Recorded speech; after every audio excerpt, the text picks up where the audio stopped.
C'est tout un club de mobilisés pour accueillir le Médoc Atlantique FCC de Lilian-Lasland, mais surtout de permettre à notre équipe Fagnon de continuer dans sa lancée de sa très bonne entame de saison. Avec un groupe solidaire, compétitif et déterminé, la Dream Team, emmenée par Didine, est très concentrée à l'échauffement, afin de rentrer dans le match dans les meilleures conditions. Là, on avait une motivation sur motivation. Là, il faut dire que c'est la même chose. Et ça va être que des matchs, je vous dis la vérité, à partir de maintenant, ça va être que des matchs où ça va être très dur avec le dernier comme milieu de classement et ainsi de suite. Donc après, voilà.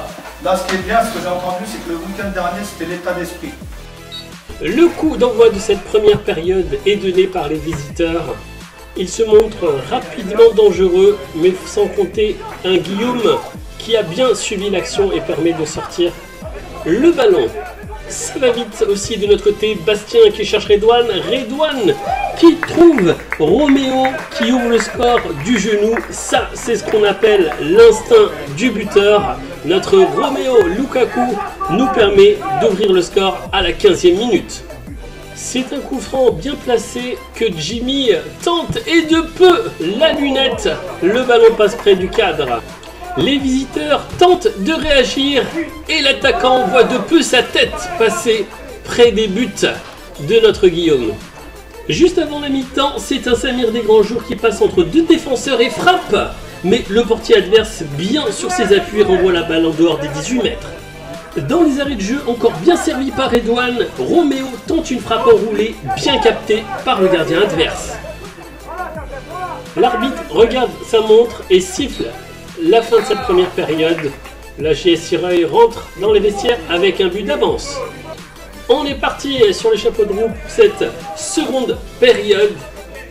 Et sur ce premier coup franc du Médoc Atlantique FC, l'attaquant voit sa tête passer près du cadre. Les visiteurs poussent à la 65e. Il a fallu compter une nouvelle fois sur Guillaume pour éviter que l'attaquant puisse négocier ce centre. Ça continue à pousser et encore une fois Guillaume remporte son face-à-face et nous permet ainsi de garder le but d'avance.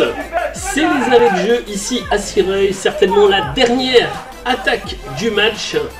Et c'est sur ce corner que le Médoc Atlantique FC égalise